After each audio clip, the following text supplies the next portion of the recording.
Okay, it looks like we've got some people in the chat room. Is there anyone there?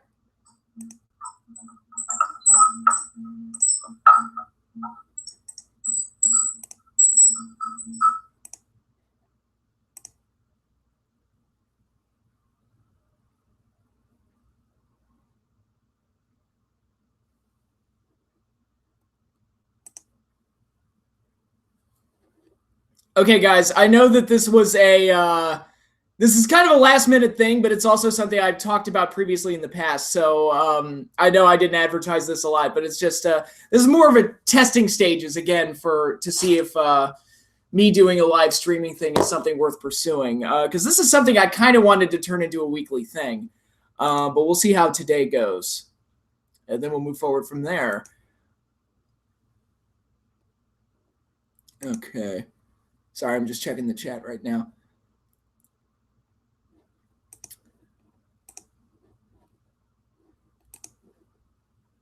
Okay. All right. So what I wanted to do with this live streaming series ultimately was to do a weekly thing where I would go through every episode of Saturday Night's Main Event from the WWF during their rock and wrestling days and into the early 90s. And then ultimately the revival in the 2000s, which I'm not as big a fan of, but we'll get there when we get there. And to also go through all the Clash of Champions from the NWA, Jim Crockett Promotions, and WCW, and cover all of those shows. And I think in total, if I've got my numbers right, there are 36 episodes of Saturday Night's Main Event, and there are 35 episodes of Clash of Champions. So I thought, okay, for the test, I guess you could say pilot episode, I'm going to do just the first episode of Saturday Night's Main Event. And if today goes well, if I feel comfortable doing this, then it's like, okay, I can keep doing this in the future. Then I would go on and do one episode of Saturday Night's Main Event and one episode of Clash of Champions every week. And hopefully, life gets in the way sometimes, so doing a weekly thing probably won't be as regular as I'm initially planning it to be, but the goal right now is to do this once a week. And, Saturday Night's Main Event and Clash of Champions are two shows that I'm very nostalgic for, and two shows that were a big part of my wrestling fandom as a child. And I've got a lot to say about them, but I have not seen every single Saturday Night's Main Event, and I have not seen every single Clash of Champions. So some of these I'll be watching for the first time. And I just want to get my reactions to them and share some of my memories of them, or get my initial reactions to things I'd never seen before. So this will be something very interesting, kind of an ambitious project, but again, it's kind of just reliving fond memories and kind of giving into that nostalgia. And before I jump into Saturday Night's Main Event, though, I did want to talk about some of the stuff that happened this week, namely last week's Raw. And that 2 hour, how long did the whole thing end up being? It was like a 2 hour match. The Gauntlet match involving all the members of the Elimination Chamber match, which will be happening tomorrow night. And, the Gauntlet match is getting rave reviews, and deservedly so. I thought the work in the match was very good. I thought Seth Rollins gave, if that's not one of the best performances of the year, then I don't know what a great, performance of the year style deal is. But I thought the match was very well worked, very well done. I thought a lot of the guys got to shine. I think Rollins getting to go over both Reigns and Cena from the very beginning was a nice shock and a nice surprise, and it just made Seth look great. Braun Strowman winning the whole thing I thought was good, even though he only had to beat one person to do it. So I thought the Gauntlet itself was, from a pure wrestling action standpoint, was handled very, very well. My only complaint, WWE does this 2 hour match. There's no prize at the end. So ultimately it doesn't mean anything in the long run.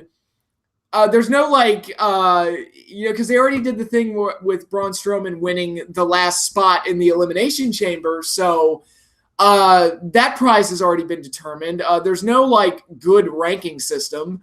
I'll get into SmackDown in a bit and that whole ranking system that they're doing. But so it's not like Strowman won this thing and it's like, oh, okay, so even if he doesn't win Elimination Chamber, he's still going to rank pretty highly up there as one of the top contenders. So maybe after WrestleMania, he would be in line for a title shot.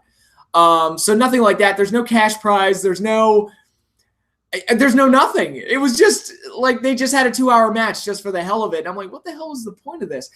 I would have done, honestly, because there was nothing on the line, I would have had Miz just straight up run away from Braun Strowman, because one of the rumored matches for WrestleMania is Braun Strowman versus The Miz, which I don't think is a bad match. I like that, okay, you got two guys who have busted their ass all year, gotten over, are integral parts of the show. They deserve to be rewarded with a one-on-one WrestleMania match. It's like, okay, so if they do that match, I'm completely fine with it. But part of the appeal of that match is that Miz is this Weasley bitch face heel, and you want to see him get his ass kicked. And Strowman is this monster that can kick his ass. So at WrestleMania, theoretically, the idea would be is that Miz has nowhere to go, and Strowman can just pick him apart and rip him to shreds. They already did it on Raw, though, so it's like, well, you're kind of undercutting the build-up to WrestleMania because Strowman's already killed him. And... oh, I'm sorry, correction. Yes, Elias won the last spot. I'm sorry. I could see so many shows they happen so frequently that, that I kind of lose my memory. But you're right. Elias did win the last spot in the chamber. But anyway, my overall point is that the Gauntlet match was pretty pointless in the grand scheme of things. It's a shame, too, because I thought the work in the match and all the action was really well constructed. I just wish... contextually they had given it a point, but it is what it is, I guess. And I did want to talk a little bit about SmackDown. I haven't really had a chance to talk much about SmackDown because I have not watched SmackDown, to be perfectly honest. But this ranking system that they're doing, and maybe somebody can explain it to me. From what I've heard, they're doing like a top 10 ranking system to determine who deserves title shots on SmackDown. Okay. Oh, sorry. Okay. On the Gauntlet match, the official time was 1 hour and 46 minutes. Okay. So close to 2 hours, but not quite. But, yeah, this ranking system, this top 10 that they're doing, it's a ranking that's going to be voted on by the boys, which, what? So the boys are going to have say in who should be ranked. That's like, that doesn't make any sense. I mean, I remember when TNA did their ranking system back in the Hogan Bischoff days, and they had fan voting, which that makes even less sense because it's why should outside people have any determination on who should be ranked? And I mean this within the context of treating wrestling like a sport, like a real actual sport. You know, the fans don't get to determine who gets ranked in the NFL. The fans don't get to determine who gets ranked in the NBA or anything like that. It's more. Well, I'll get to that in a minute, but it's like, and the other competitors who theoretically are competing to get spots on this ranking system shouldn't have any say on who gets ranked. That's just my opinion. But the determining factors on how you get ranked are overall talent and athletic ability, which I have absolutely no idea how you quantify those things. I'm not even entirely sure what the difference is between those two. So overall talent and athletic ability, don't those kind of go hand in hand? And also, it's like, are you telling me that if you do backflips more, you get considered for title shots more? What sense does that make? I mean, if you can win by punching the guy out instead of doing backflips, I mean, isn't that just as fine as, like, who cares? And that's kind of leads into where I'm going with this.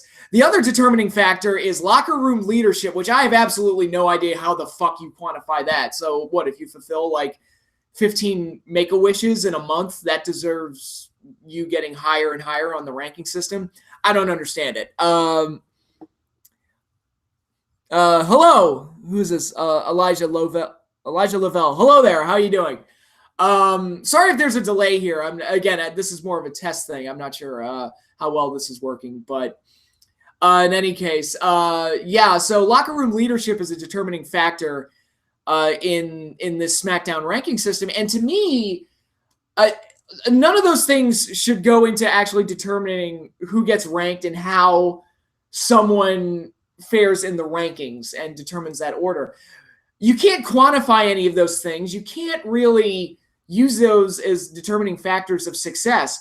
You know what is a good way to determine success in any sport?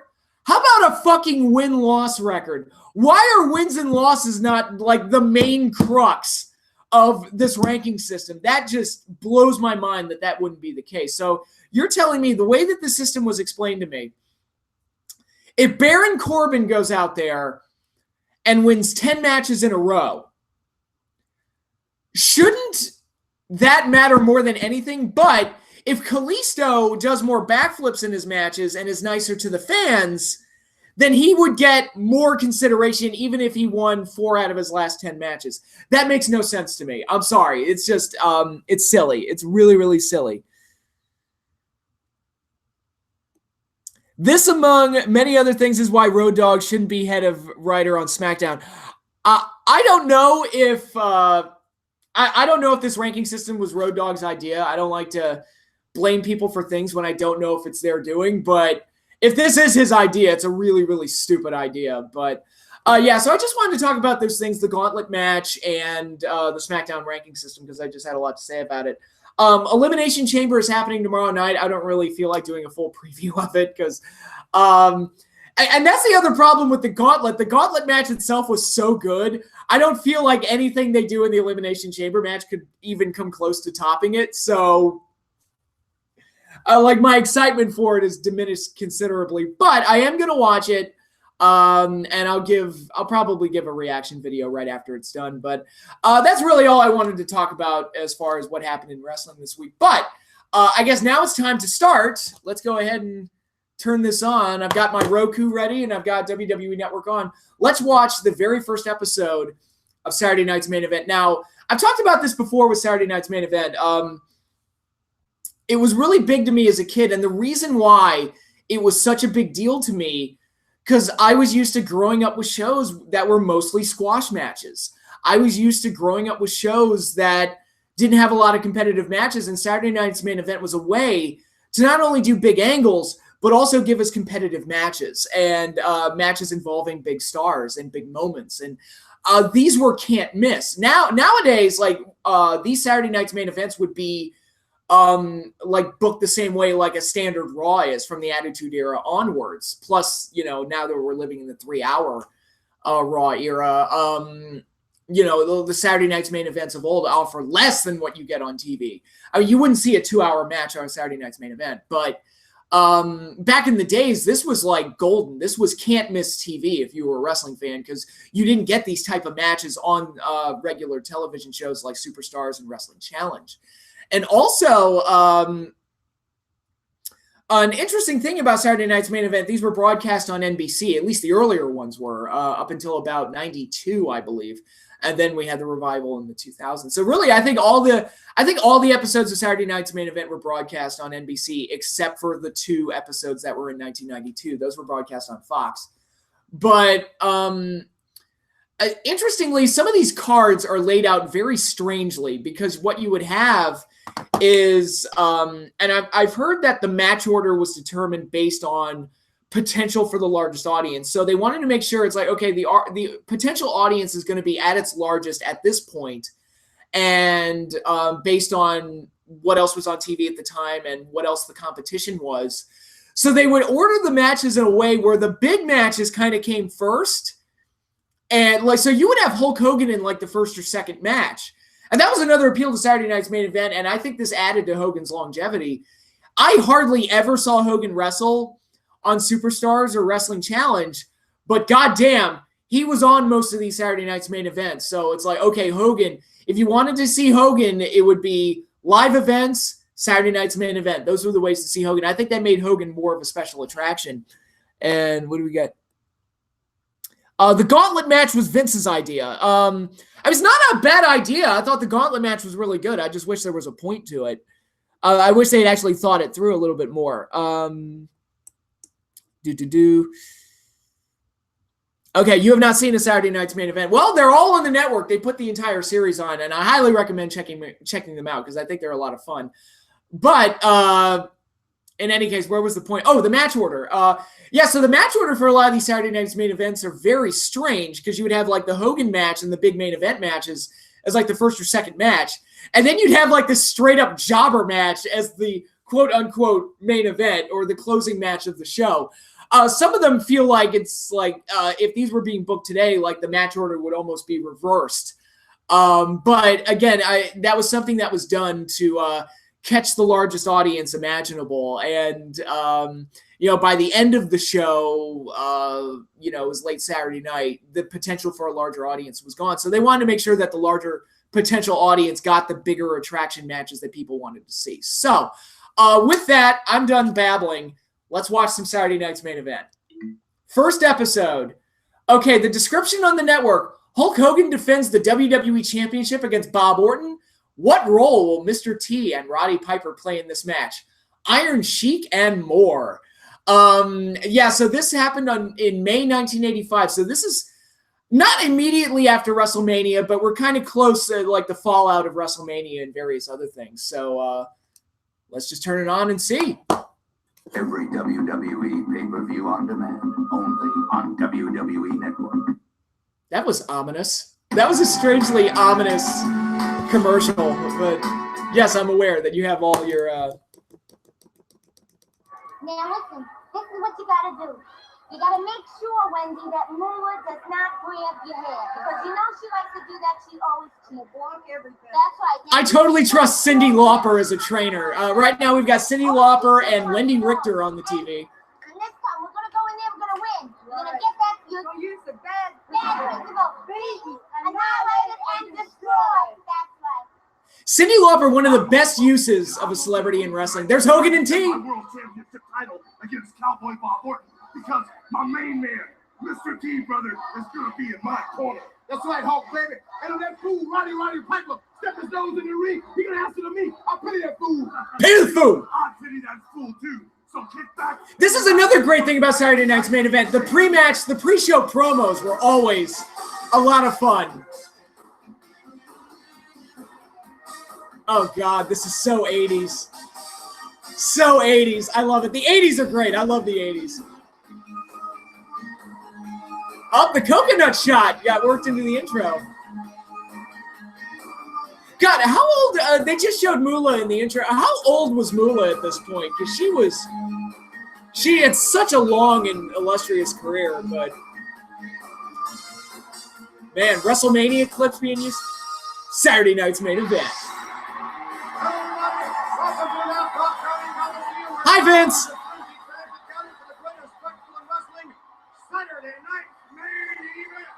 Okay, to those of you on the stream, do I sound okay? I didn't get a chance to test my microphone. Do I sound all right? Best Saturday night's main event moment ever was breaking up of Hulk and Macho Man. That was actually not a Saturday night's main event. I believe that was an episode of The Main Event, which was the Friday night specials. But, I guess I'm just splitting hairs here. Because we got 2 championship matches, although they will be great matches. I'm excited because we've got an action-packed 6-man tag team. All right, thank you. Celtic Bird, thank you. Sounds good. The Junkyard Dog, the JYD, will be here.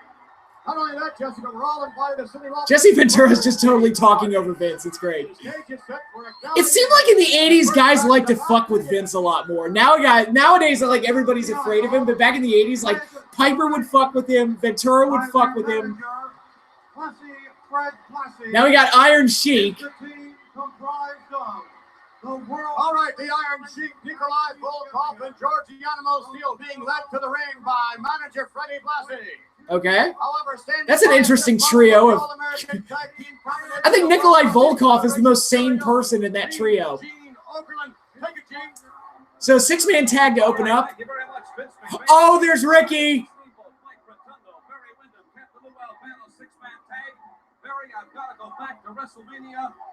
We've got the Dragon, the Stalker, and IRS working with Lou Albano in their corner. Tonight will be the night. It's just too bad it's not a tag team championship match. All right. You look at personalities like Lou Albano and the Iron Sheik and Randy Savage and Roddy Piper and all these other guys, and you wonder why wrestling today doesn't really have those personalities. I've often wondered if it's like, well, everybody was on drugs back then. So, of course, they were all, like, heightened and crazy. Like, everybody was on drugs. So, and nowadays, everybody's kind of, more college-educated guys and more, straight-laced guys, and they're more normal. So, but they don't have that bombastic personality the way that they did back then. Ladies and gentlemen, Mr. Volkov requests Mr. that you Volkov. all rise and respect his singing of the Soviet National Anthem.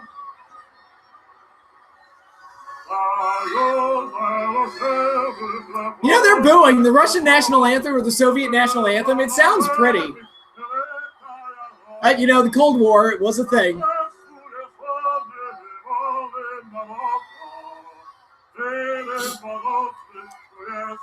That's an interesting alliance. Russia, Soviet Russia, and Iran.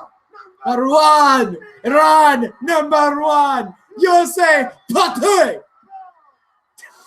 And their opponent. I love the Sheik so much. Okay, this sounds like stock music that they just plugged over the show. Yeah. Because I think they use. Yeah, I think they used "Born in the USA" from Bruce Springsteen initially, and don't have the copyrights anymore, so you gotta plug something in.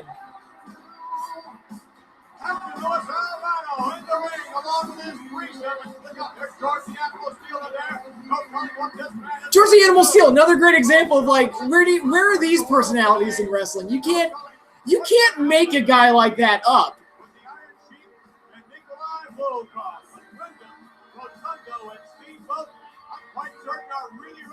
Braun Strowman is the only current guy in WWE I feel could fit this cartoon era like a glove. He would have fit in perfectly back then, largely because of his size, but also I think back in those days, I think the booking would have complimented him greatly because they were so protective of big men. I think Strowman would have fit in very well in the 80s. But right here, you've got Ricky Steamboat, who is one of my favorite workers of all time, one of the best baby faces ever. And you got Barry Windham, who was an amazing worker. Windham was never really got a great run in the WWF. I don't know why. He just never clicked in the WWF. He had a few runs, but he was the Widowmaker. He was the Stalker. I mean, by that point, it was like that wasn't going to work. But Windham was a hell of a talent. Despite how good each individual is individually, they must function as a cohesive unit. He and Hogan. Oh, absolutely. He would have worked with Hogan. Yes. Strowman and Hogan would have totally worked together. Side headlock standing up against the rope now, and the Sheik. I don't doubt that at all. That might have been like, if he was around in '86, they may have done that instead of a match with Bundy. And Wyndham looks pumped up to me tonight, Vince. He looks real pumped up. Wyndham with the right hand. Grabs him right back in the same. Again, like you look at a match like this, a six-man tag, this is the type of match you would see on Raw, and I would be like, this is boring because it's just a bunch of singles guys that they're plugging together into one match. But, well, I mean, there was the tag team feud coming out of WrestleMania, but back in those days, this was like a special attraction. You didn't see these matches all the time. So this was a match like this, which seems like a throwaway, felt like it was can't miss. Winds up the Iron Sheik now, reaching for the tag. Hogan would have demanded to work with Strowman just so he could slam him. I mean, that highlight alone would have been a good one.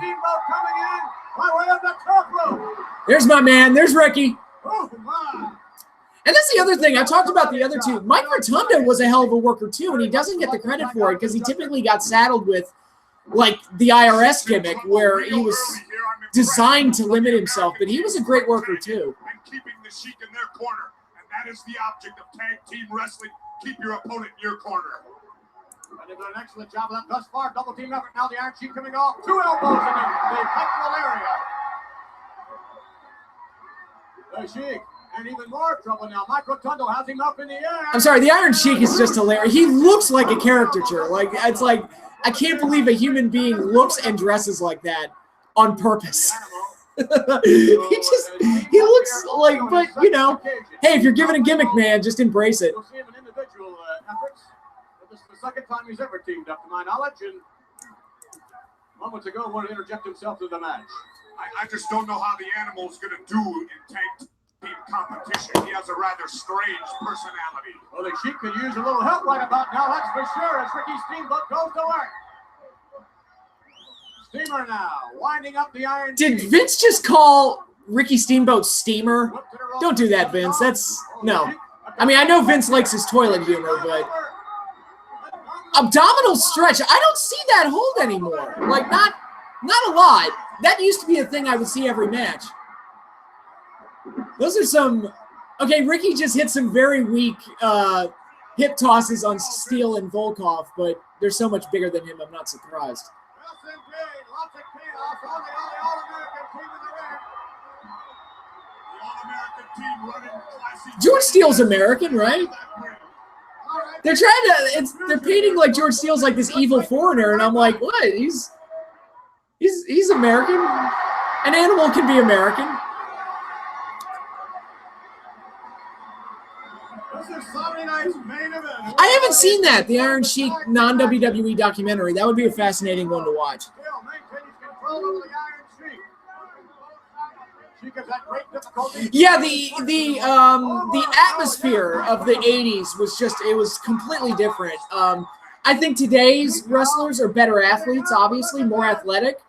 And you get better matches more frequently, which I would argue is a bad thing. But the atmosphere back then was just so much better. I think a lot of it was that they, and I'll talk about this more when I talk about Clash of Champions, but I think back then they just dedicated themselves more to immersing people in the story and keeping the faces and the heels, keeping the heels hateable, making the faces likable, and giving fans a reason to care. And nowadays, like, a lot of those little nuances have just gone to the wayside. And it's just, even though, you know, you watch something like this now, and I know it's fake, I know it's not real, but the atmosphere is more, it's easier to immerse myself in the atmosphere. Now, even something like Lucha Underground, which is so over the top and, you know, has characters with like magical powers and stuff, they commit to the rules of their universe so strongly that I'm able to immerse myself in it and totally buy it and believe it. And a lot of modern wrestling doesn't have that same atmosphere.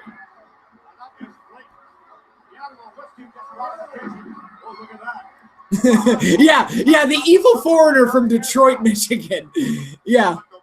One word, kayfabe. Yes, kayfabe is a lost art. Nice roll up. 2. I always liked Volkov for some reason. I don't know why. As a kid, like, I liked his style, just typical, like, strongman type of stuff. Roll up into the corner. That's another thing, that spot they just did where Rotunda, like, rolled up Volkov into the corner and never really got the pin.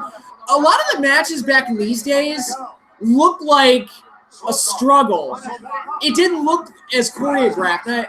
And part of it because it wasn't. They were just making it up on the... There's another one. They just fell out of the ring almost.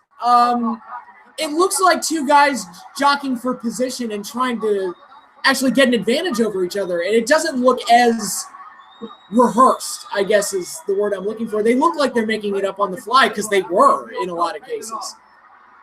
Now, the other side to mapping everything out spot for spot, you know, nowadays with all the camera work and the production, you want to get everybody in the right spot to get the right facial reaction. 1, 2, 3. The faces win. Baby faces win. Barry Windham just rolled up George Steele, but a lot of the matches back then looked like they were being made up on the fly, and the matches today look rehearsed in most cases, because that's exactly how it is.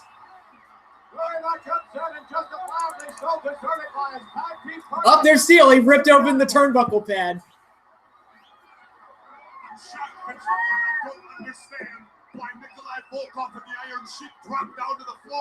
Oh, boo! Iron Sheik and Volkov are beating up Steele because he lost. Face turn. George Steele's just turned on him. Yeah. There you go. And now Lou Albano.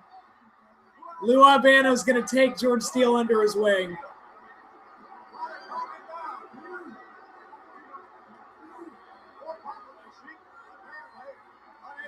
Steel to me, I mean, you look at him, I get that initially and early on in his career, he was like this fierce, brutish monster, but I don't know, you look at the guy and I just see, like, that guy's a babyface. Like, he's too charming. I mean, look at him. He's way too charming. He's got hair. He should be like the Chewbacca of wrestling. So I think babyface was more natural for him. And I'm sure manager Freddie Flossie is not too happy at all about that. The Animal, the most unpredictable wrestler there is, for sure. On his way back to the dressing. I've got this on the network in the background. You're doing special guest commentary. Yes, I am doing special guest commentary. Oh, there's Mean Gene. We are back here. I am going to try sort all of this out. Mass confusion. Just a minute. Think of this as Mystery Science Theater wrestling style. You obviously sunned George the Animal Steel. What in the world is going on? You tell his friends what happened. Crazy the fruitcake. This guy didn't tag when he was supposed to. Idiots out there. There's Blassie. Hold on. Hey, hold on. Come to the well battle. George the Animal Steel. See, that's the dangers of having one entrance ramp. The faces and the heels go the same way and they attack each other. Which will come up when I eventually get around to the pre-WrestleMania 8 1992 episode and the ending of that episode. But about this shocking turn of events, but speaking of shocking events, let's go down to ringside. yeah. For what we call Piper's Pit. Ooh, this is going to be fun.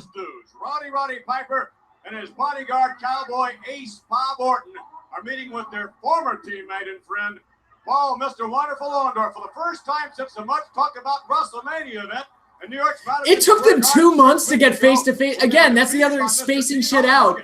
This is the first time. This Piper's Pit was the first time that they crossed paths. So let's go down and listen. Sit down. Okay, so we got Piper and Orndorff. Sit down. I want to talk to you man to man. I want to talk to you man to man about WrestleMania. I want to talk to you man to man about WrestleMania And how Bob Orton knocked me out with a cast. Let me tell you something, Ace. Get in that corner, dunce.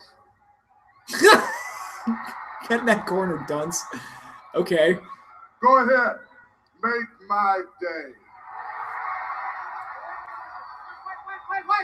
Wait. Bobby, what? Damn it.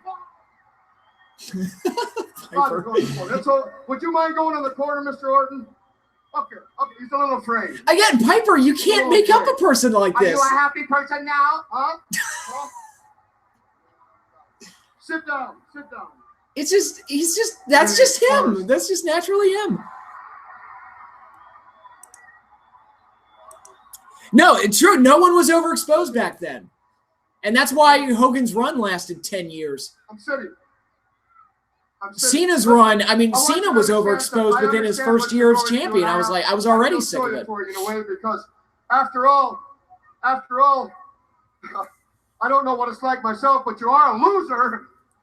That's smart. Yeah, tell the jacked up guy he's a loser. Stay!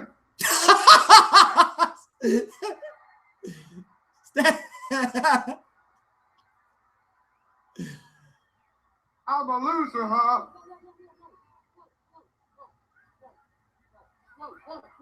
Whoa. I'm gonna talk. You want to talk? You want to sit down. I'm sitting. Okay, now woman sitting down. Sit down, man. Sit down. You want to talk about WrestleMania? Sit down.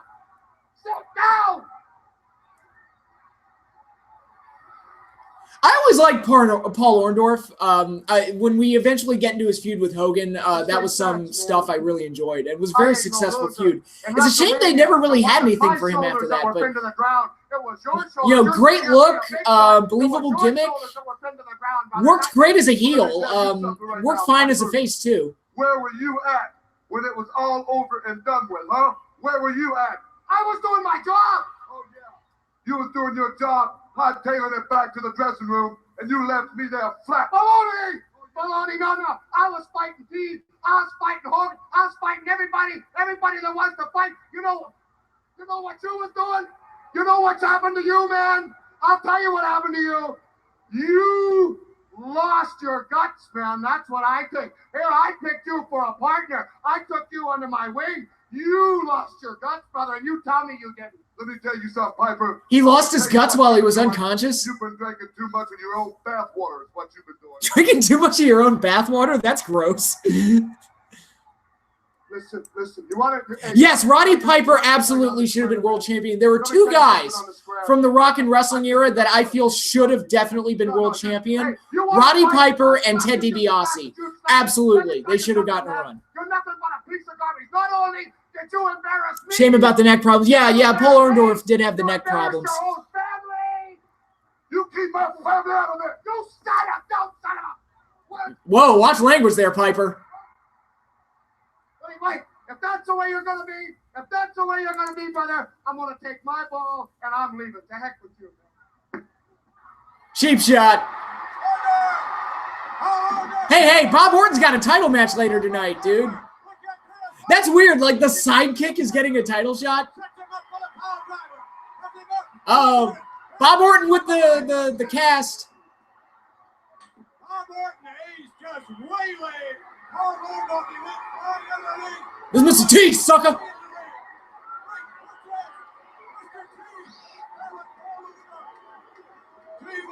Mr. T, like, you know you're watching something from the 80s when Mr. T shows up.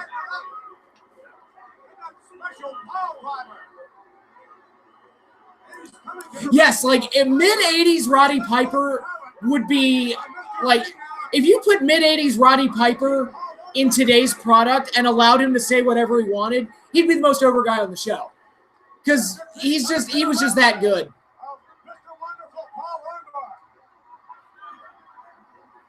Like, this segment right here seemed amazing. This isn't even one of the top 5 best Piper's Pit segments. This is like one of the forgotten ones as far as Piper's Pit segments go, and that was really well done. What does the Hulk think? Thank you very much, Vince McMahon. Hulk Hogan, you have just seen what has happened in Roddy Piper's pit.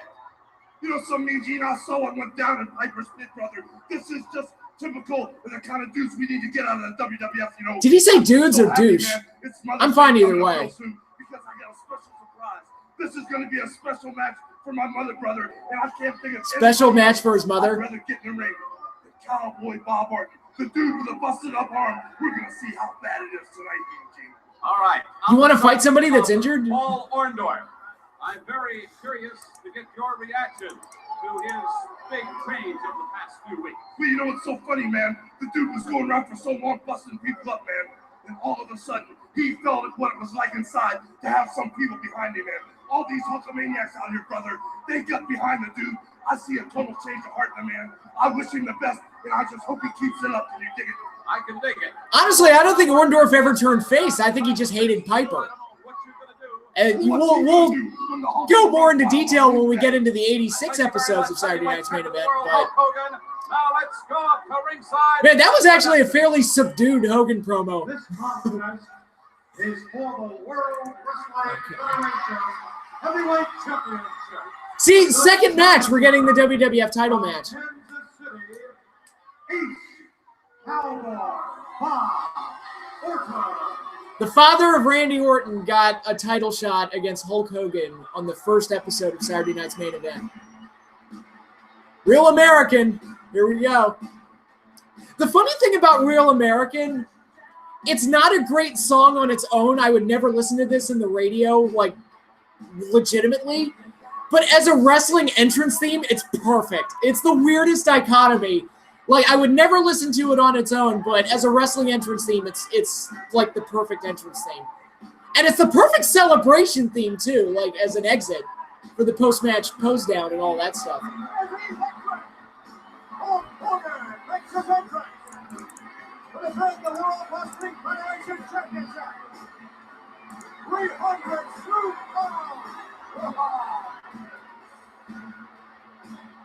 I never got why they put Bob Orton in the Hall of Fame. I think it was I think Randy had a lot to do with it.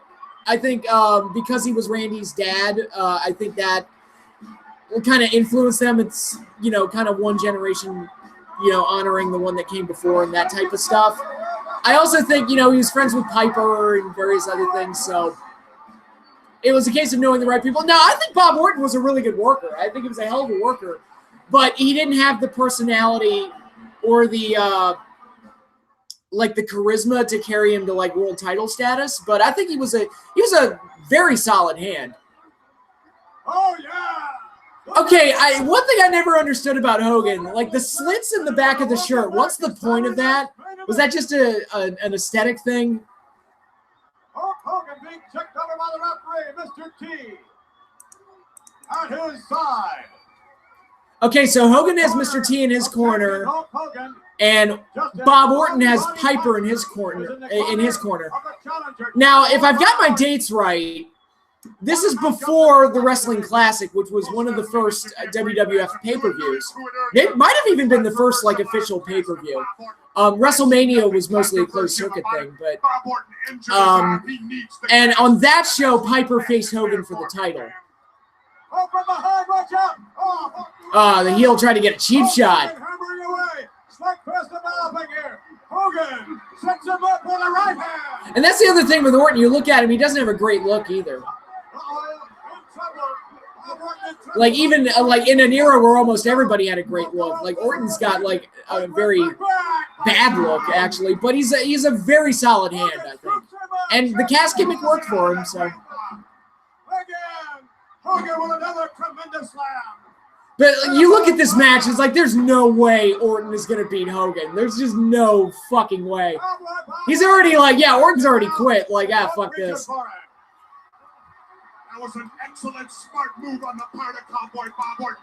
Things definitely not going Orton's. Okay, Wrestling Classic was in November, was the first pay-per-view exclusive. Okay. Okay, thanks. Again, Bob Orton. All right, advice from Roddy Piper, and Bob Orton is just ready to do that now. Hogan's in ring work. I mean, this is something I wanted to talk about in a future video, but I think Hogan, he got the fans on his side. He did what he needed to do to make the matches work. Back in his heyday, he was a big man that could really move. Like, Hogan was actually pretty quick in the ring for a big guy. I mean, you watch his work in the 80s. And then you look at his work in Japan. The dude could work. I like the dude. I watch his stuff in Japan. He was definitely a more. He had more in his repertoire than he let on. And I think for this kind of showmanship era of the WWF, he got the most out of the least. I think that's the best way to sum up Hogan's in-ring style during this time. But Hogan was a good worker, I think. And did what he needed to do and did what was asked of him. I'm not too sure about that. Hulk Hogan now. Hogan's biting. Hogan's beating up the broken arm. What a jackass.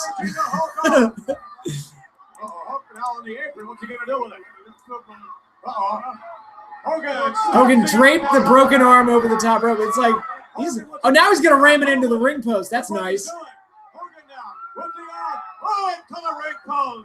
This is the most vicious I have ever seen Hulk Hogan in the ring. Well, I mean, he's fighting Piper's sidekick. This is like a night off for him. And that's something I do like about this era. Oh, Orton with the drop kick.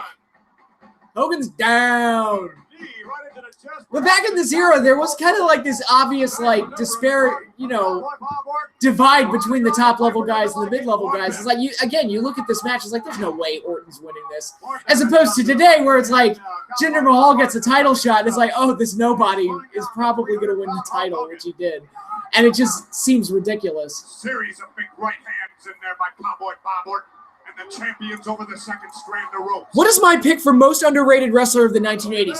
Magnum TA. I thought Magnum TA was a hell of a worker, and he never really got a run in the WWF. So because of that, hardly anybody remembers him. But I thought Magnum TA was a hell of a worker. People judge Hogan mostly on his WCW work. Yeah, his WCW work was not very good. Those were, like, work-wise, that was largely the down period of his career. Punish him, Orton. Punish him for about 3 or 4 more minutes. Hogan versus Orton for the WWE title is like the Cleveland Browns versus New England Patriots. That's a fair assessment. I'd say that's a pretty fair assessment. But Orton's in control right now.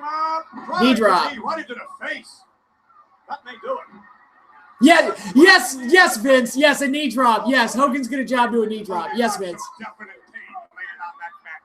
1, 2, and no. What a maneuver.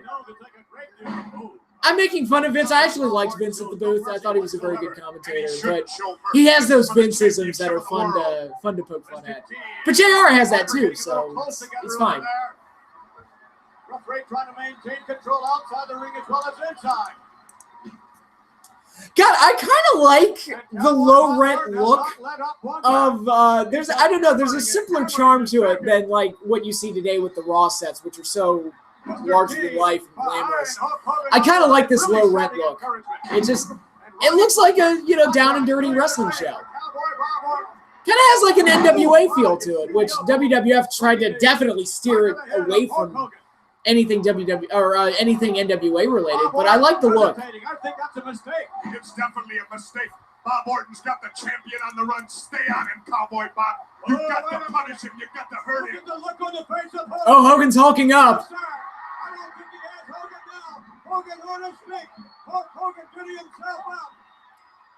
Hogan, look at that rock. Bail out, Bob Orton. Bail out. Superhero comeback. 3. Hogan sets up the challenger. Clothesline. Oh, not the big boot. He does the axe bomber for you Japanese fans. Elbow drop by Hogan. Hogan sets up Cowboy Bob. 1, 2. I guess Hogan didn't have the sequence down yet. Orton, a tremendous challenger. Headbutt by Hogan. Orton in the corner. Hogan pushing to the far corner. And now things going. Here we go. Mounts the corner. Closed fists are illegal. He's cheating. Look at this. Oh, nice inverted atomic drop. How is the inverted atomic drop a legal move? It's basically a nut shot. Bob Orton's a technician. Bob Orton can wrestle. He is rough, but he can wrestle, and he showed the The 80s were a good time for wrestling. It was not just the WWF product, but you had the NWA and Jim Crockett and various other things. It was just it was a simpler time, but it was a lot more fun to watch. Not to say that there's not good wrestling out there now, but it's just back then. It was a completely different animal. Okay, yeah, Bob Orton was the one. He used the superplex as a finisher, which nobody does that now. Even like in the 90s, like the superplex was just a mid-match move. Up, leg drop time. Bibbity bobbity boo. Oh! Piper just punched Hogan on the pinfall. Ref caught it. Up, DQ. And Mr. T's going after Piper. Got to set up that boxing match for WrestleMania 2. Oh my God, T's selling.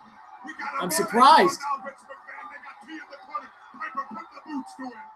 Hogan's back up. It's 2 against 1, and they're cornering champion Hulk Hogan, Roddy Piper, and Cowboy Bob Orton are going to come in and take on 201 Hulk Hogan. Hogan better get out of there. Oh, wait a minute. Oh, there's Orndorff. Payoff. Payoff to earlier. It's 3 against 2 out there. Well, Jesse, maybe 3 against 2, but look who that third person is. Oh, Mr. Wonderful Orndorff. This proves that WWE can be PG and still be entertaining. Yes, absolutely. Going PG was never a complaint I had. It was just how they interpreted PG, which was dumb.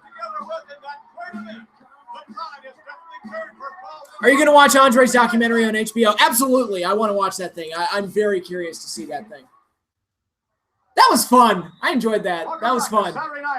Okay, now we're getting into the women's title match. Wendy Richter versus the Fabulous Moolah. Women's Championship match. Gene, can you fill us in? I'll tell you what, there's Moolah. Man, I am going to try as much as I possibly can. I have with me challenger and longtime champion, longer than any other in history, the Fabulous Moolah. Moments away, Wendy Richter, and a possibility of your regaining that title belt. That's right. I'm going. Sorry, I'm just checking some messages right now. And I'm going to keep it forever this time. But now I want to tell you something. I'm sick and tired of all the interference with Cyndi Lauper and that bunch of geeks that's standing outside the ring and up and down the hall and hollering, do this and do that, and putting bags over my head and hitting me in the head with purses and everything. You let me finish, Gene, okay? So I went to the higher ups at WWF, and I convinced them that I was right to have Cyndi Lauper barred. Cyndi Lauper's barred from ringside. Participating in my match, she is not. I mean, she was the main reason these matches were an attraction. I will give this paper to the referee and have her sent back ejected from the ring, if you know what I mean. Well, I get the general idea of that, Moolah. In all due respect, I'm going to have to see to believe. 28 years as champion. Good. 28 years as champion? Jesus Christ. That's insane. From now. Let's go back up to Vince McMahon. All right, thank you, Mean Gene. We're just as surprised as everyone else is about the latest ploy of Moolah to win back her title, but I'll tell you, she walks just as confidently as she did some quarter of a century ago when she first took the crown. She must really be certain of the ruling of the WWF. There's a sign in the crowd that says Piper for president. I would have liked Roddy Piper as president. It would have been funny if nothing else. She is going to have you banned as manager for Wendy in the ring here tonight. There's no way, Mean Gene, that she... Yeah, this is actually a fairly well put together show. It flows quite nicely. My girl is going to win, and I'm going to make sure. And you know, another thing that I like about this, you see the Piper's Pit segment, which is a fallout from WrestleMania and what happened there in the finish. Okay, Orndorff got knocked out, lost the match, and then Piper reacts to it by abandoning him, and then Orndorff gets mad at Piper. So you get all those reactions. And then, yeah, the WrestleMania 1 situation with Cyndi Lauper and Moolah and Wendy Richter and Leilani Kai. Richter wins the title. Moolah challenges her. Lauper's interfering. Moolah reacts by trying to get Lauper banned. There's like a lot of like, okay, because A and B happens, that leads to C. Because of this. And Cyndi Lauper got involved because Moolah was getting involved initially in cheating. So she was using even the odds. So there's a lot of like reactionary storytelling here, which is how it should be. You know, just my take. Ladies Championship. In the ring at this time is the challenger, the Yeah, it was the first, this may have been the first major show after WrestleMania 1. I'm sure, I mean, obviously they did their other shows in between, but this is like the first like major event. Oh, we can't have girls just want to have fun, so we got to put the stock music over that. Damn it. It's like, okay, Vince, you're a publicly traded multi-million-dollar company. It's like, how much would it really cost to use girls just want to have fun? That's so aggravating.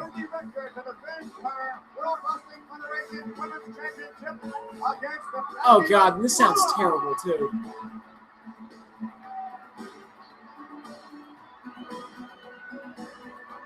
I wish I had Alexa plugged. I actually unplugged Alexa right before I started, just to prevent any unnecessary cameos. But maybe I should do that when I'm watching a network show and they put the stock music in over the original track. I just go, Alexa, play Girls Just Want to Have Fun. See if that works. Apparently Vince is a cheap bastard. Yeah. Pay for the rights for the music. Yes, absolutely. I mean, I have never... Here's the thing. I have never gone back and rewatched ECW One Night Stand because I heard that they took Enter Sandman out. And I'm like, motherfucker, that was the best part of the whole show. And that song made the whole moment. And without the song, the moment's just neutered completely. And repeated interference from outside the ring. Miss Cyndi Lauper has been banned from the arena floor during this championship match. It pisses me off when ECW shows Terry Funk doesn't come out to Desperado. I agree. Terrible. Immediately. Oh my God, they took out Demolition's theme? They didn't do that. Demolition's theme got taken out? That's bullshit. That angers me because that was one of my favorite entrance themes as a kid. Cyndi Lauper just got ousted. I miss Howard Finkel as an announcer, by the way. I love Howard Finkel.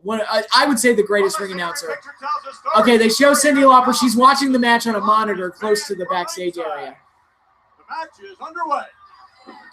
Back in the days when the girls would wear bathing suits, and not like bikinis, but like one-piece bathing suits as wrestling gear. They're probably not bathing suits, but that's what they look like. Looking meaner than I've ever seen her before. You talk about someone that's tough. This woman has proved herself through the years as, I think, perhaps the toughest lady wrestler of all time. What was she doing? Demolition thing got removed. That's disappointing. That's God. That's terrible. Is the Big Boss Man's theme in there? like his babyface theme. If you ever take a trip down to Cobb County, Georgia, you better read the sign, respect the law and order, you'll survive hard time. She's got old lady arms and she's flexing her muscles. That's weird. Richter gets knocked outside the ring. Oh! With a kick to the chest area. God, she's kicking.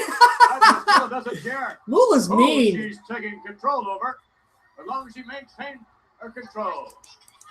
Wendy coming in now. The fabulous. Up there's Richter. Drop kick. Out of the ring.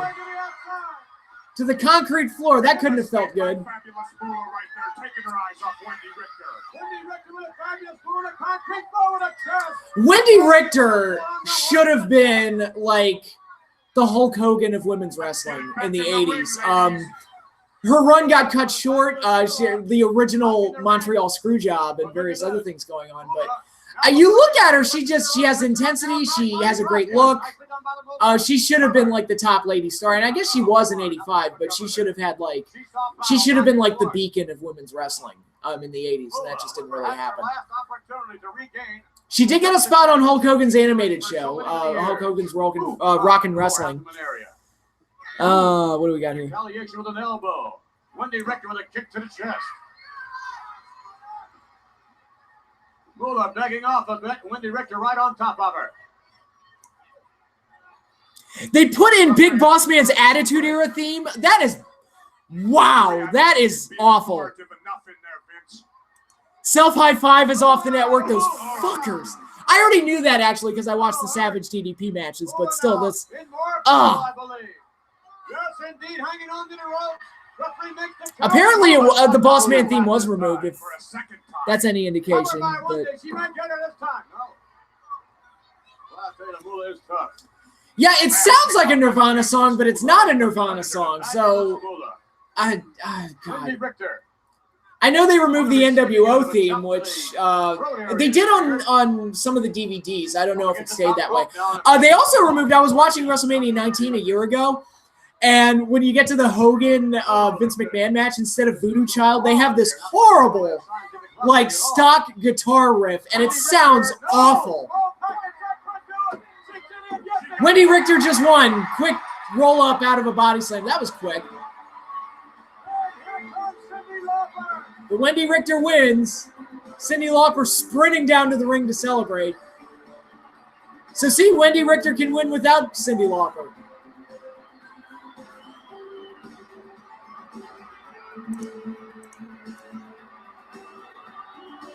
Girls just want to have fun. Oh, girls just want to have fun. God, this music is terrible. Vince, pay for the rights for the music. Come on, man. Jerk. I know, it's terrible.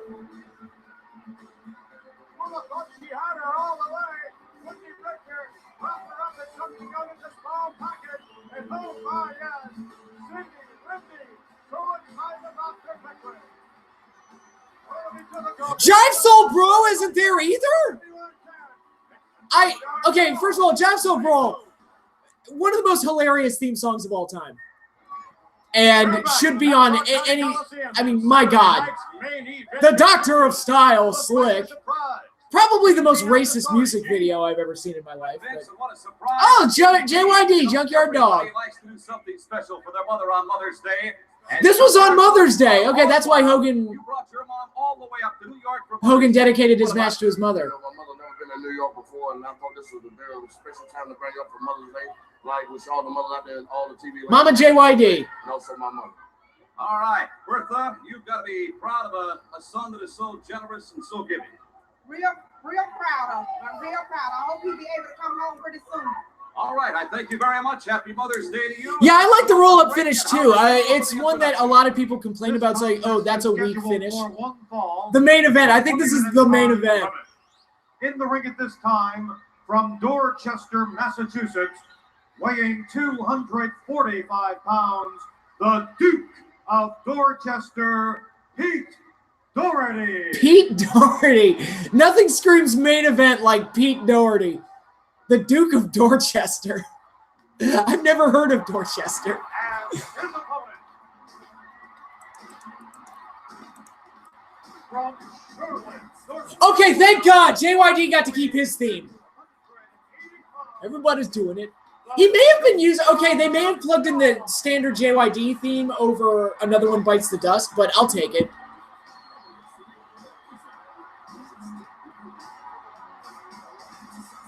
It's hard to stop, just playing for your partners, and you know what? Grab them kicks. Junkyard Dog is a perfect example of a great popcorn match wrestler. He was a guy that had a shtick. He was charismatic, had a routine. The fans loved it. Didn't win a lot, but he didn't have to. Didn't have a belt. He didn't have to. He was just over his... He had a routine that people loved, and they used him effectively. Oh, his mom's at ringside with him. That's sweet. And, you know, if you need a heel to get some heat, have him beat up on JYD. He was very effective in how he was used. Again, he's a guy that people would say not the best worker, very limited, but he did what he needed to do to get over, and he was used well in the position that he was in. Hardy, spun around, the dog has him now, into the rope, here comes the dog, Clothesline. Big clothesline right there, big clothesline. Yes, indeed, the dog, one of a kind. One of the more popular options. Imagine if Mr. T had his mama speech at this show. Yeah, exactly, right? That would have been great. Pete Hardy having problems from the get-go. Big problems. Who would have been more over than Hogan? JYD? He was mad over. I mean, JYD was insanely over. How would Velveteen Dream do in this era? You know what? I think Velveteen Dream would have done fine because he's a talent that understands dedicating himself to his character. So I think he would have fit in well. Junkyard Dog through the ropes now, and Darty catches him coming through the ropes. Okay, I'm going to take a wild stab here and say that JYD is going to win this match. Just a thought. Pete Doherty, I do not like his facial expressions. He looks like he's making a joke. Oh, there's the JYD headbutts. That was a cool spot. That was a cool, like, you know, character spot. To go on all fours, and Pete Doherty, no doubt a little worse for the headbutts we saw moments ago.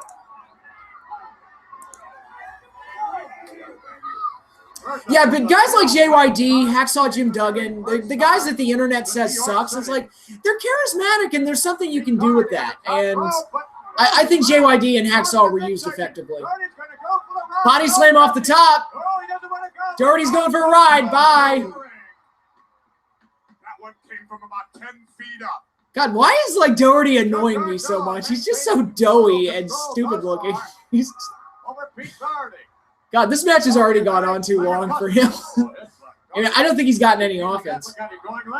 JYD's just having a field day with him. Holding him up. He's not letting him drop, Vince. He's not letting him drop. He's holding him up for another one. Look at the rubbery legs of Doherty, and there's another headbutt. Huge headbutt by the dog. Down too earlier if the JYD would have let it go down.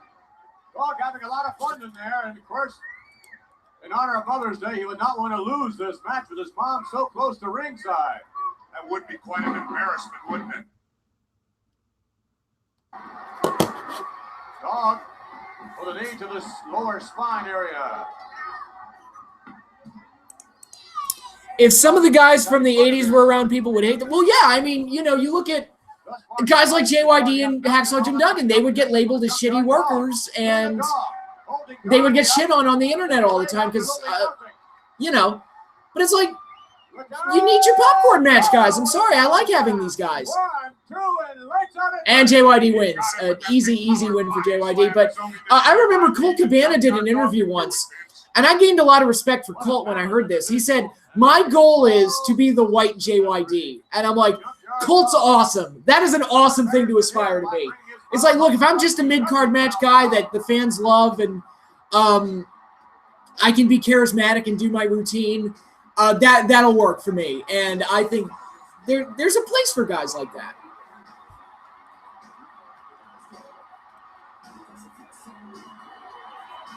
Hogan would be Cena in this era.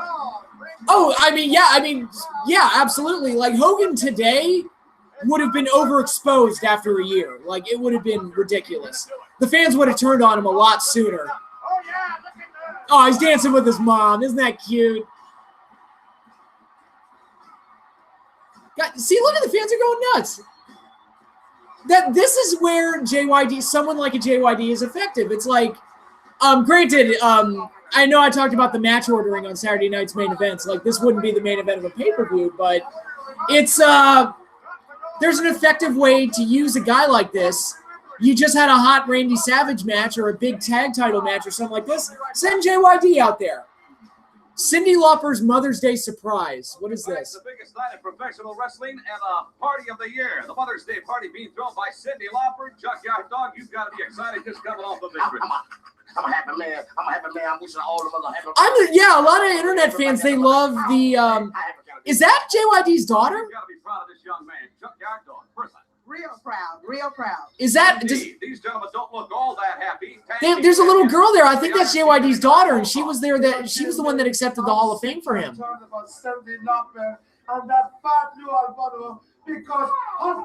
What are she? Who invited Sheik and Volkov to the party? You're asking for the party to get ruined. But yeah, my point was, I like diversity of talents. And I don't mean that in terms of like gender and skin color. I mean that in terms of style.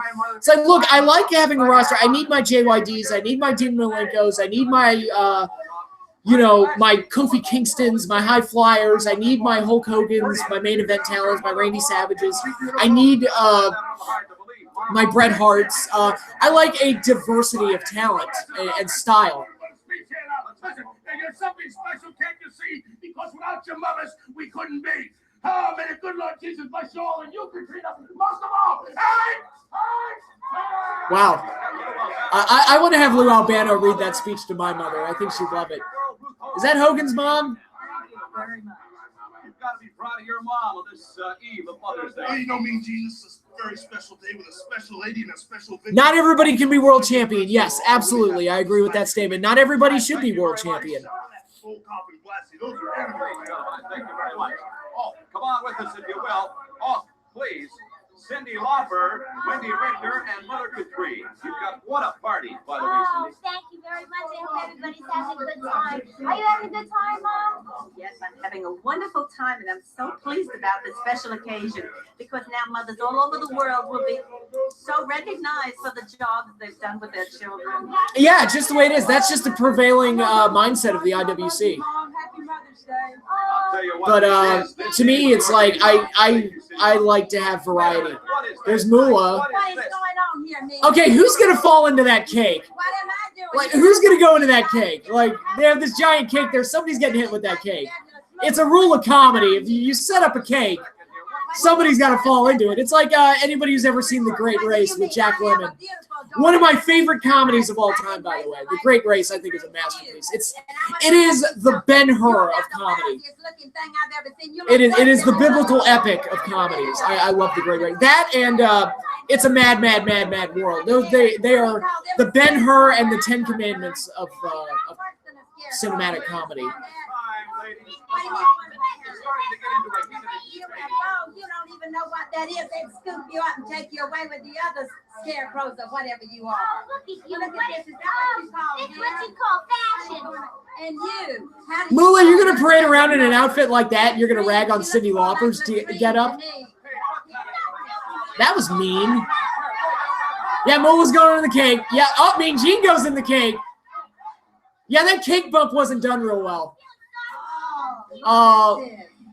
Look at this. You have got to be kidding me. Poor Mean Gene. Gets the cake bump. I don't mind telling you. Oh, there we go. Oh, enough is enough. Okay, I'm going to be. I don't think that was a real cake. Oh, move. Get you back to more action. Don't go away. More action. Okay, so there's more? Ventura, the highlight of the evening is thus far for you. The highlight for me was when Cowboy Bob Orton in Piper's Pit annihilated Mr. Blunderbull. Flipping wrestlers are fine as long as they don't overdo it and they can have psychology in their matches, but I like high-flying wrestlers. I champion broke every rule there was to break, Vince McMahon. All right, well, nonetheless, you have the views of Jesse the Body Ventura. Would Battleground 2017 make one of your top 10 worst pay-per-views? For WWE, perhaps. Perhaps. It was really bad. We certainly hope that you had an extraordinary time. We certainly did. So long from the National County Coliseum. They had to go to a commercial break just to welcome us to the end of the show. Okay. Dick Ebersol, executive producer. It's weird to see end credits on a wrestling show. WCW used to do it all the time. But, I mean, it makes sense to do it, right? It's funny. You have this whole production team with the WWE, and they never get on-screen credits. But I guess it's the same way with, like, the NFL. They don't really do it either. So, I mean, real sports don't give credits to their whole production team or anything, but it is what it is. Titan Sports Inc. and Once a Month Production. What the hell is Once a Month Production? Okay, I think that is the end of the show. All right. So that was the first episode of Saturday night's main event. Hopefully you all enjoyed the stream. Hopefully you all enjoyed the stream. It's definitely something that I want to do more of. Like I said, I want to kind of add this in with the Clash of Champions, because the Clash of Champions added a different dimension to the whole like special event thing, where Saturday night's main event was more of a spectacle. It's like, oh, you get to see all the top stars work with each other, and you also get things like Cyndi Lauper and various other things going on. But Clash of Champions was like, had the better wrestling, and you had longer matches, as in the first episode. When I get into that, you had the now famous Ric Flair versus Sting 45-minute draw, which I believe made Sting, elevated him into that main event status. But I definitely want to add Clash of Champions to this. I definitely want to do more of these and go through all the Saturday night's main events and all the Clash of Champions. Getting a bunch of comments here. Good show, Patrick. I'd watch another one of these. Okay, well, if I go through all these, you're going to get almost 40 of them, so be careful what you wish for. Clash of Champions was also a big middle finger to WrestleMania 4. Yes, it was. Yes, it was, and I'll definitely talk about that more when I get into reviewing the first Clash of Champions. But, this was kind of a trial run for doing Saturday night's main event, and it sounds like it went pretty well. So, yeah, I definitely want to do more of these. And like I said, add Clash of Champions to the mix. But, yeah, thank you all for watching. This was a delight. I had fun to do. Enjoy your Saturday. And hopefully you all enjoy Elimination Chamber tomorrow night. I'm going to try and have a reaction video to that right after the show. So that is all I have for you now. Like I said, y'all enjoy your Saturday, and peace out.